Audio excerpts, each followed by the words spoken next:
जय श्री राम आप सभी को। महाशिवरात्रि का शाब्दिक अर्थ है शिव की महान रात। और जो भी भक्त शिवरात्रि के दिन शंकर भगवान की पूजा करता है तो निश्चित रूप से महादेव उनकी कृपा को यथाशीघ्र पूरा करते हैं और उनको आशीर्वाद देते हैं।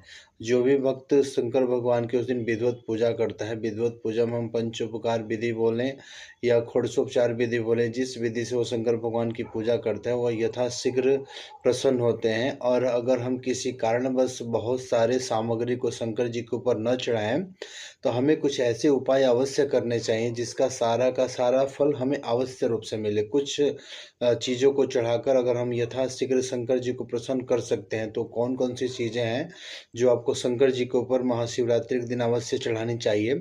तो आपको एक लोटे में उसमें भरपूर गंगा जल के साथ आपको जल लेना चाहिए और उसके साथ आपको पंचामृत एक लोटे में बना लेना चाहिए। पंचामृत में आपको दूध, दही, घी, शहद और भूरा या चीनी या गुड़ जो भी आपके पास उपलब्ध हो, आप इससे एक पंचामृत तैयार करें।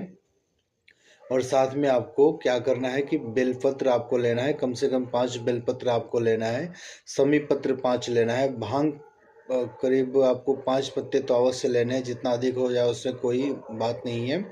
और उसके बाद आपको धतूरा 5 लेना है और फूल माला आपको लेनी है। एक माला आपको लेनी है, चाहे आँख की माला मिल जाए या किसी कोई भी अच्छे प्रकार की माला आपको मिल जाए। और साथ में आपको 5 बेर और थोड़ी सी मिठाई लेके आपको शंकर भगवान के मंदिर में जाना है।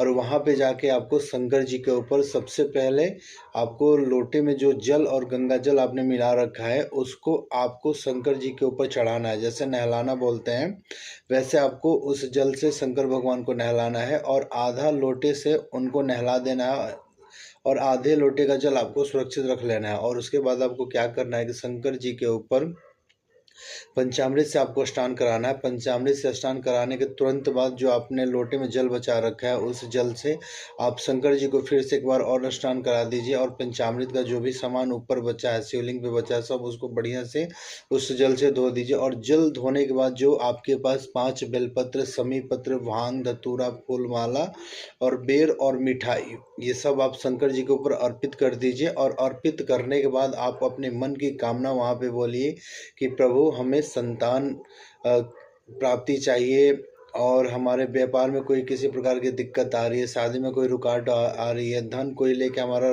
नहीं दे रहा है या हमारा मतलब हर प्रकार से परेशानी विपत्ति आ पड़ी है, हम अनेक प्रकार के रोगों से परेशान हो गए हैं। तो आप ये शब्द बोल के जो भी आपको परेशानी दिक्कत है और वहीं बोल के आप शंकर भगवान की आरती करके अपने घर आ जाइए, आपकी मनोकामना उससे पूर्ण हो।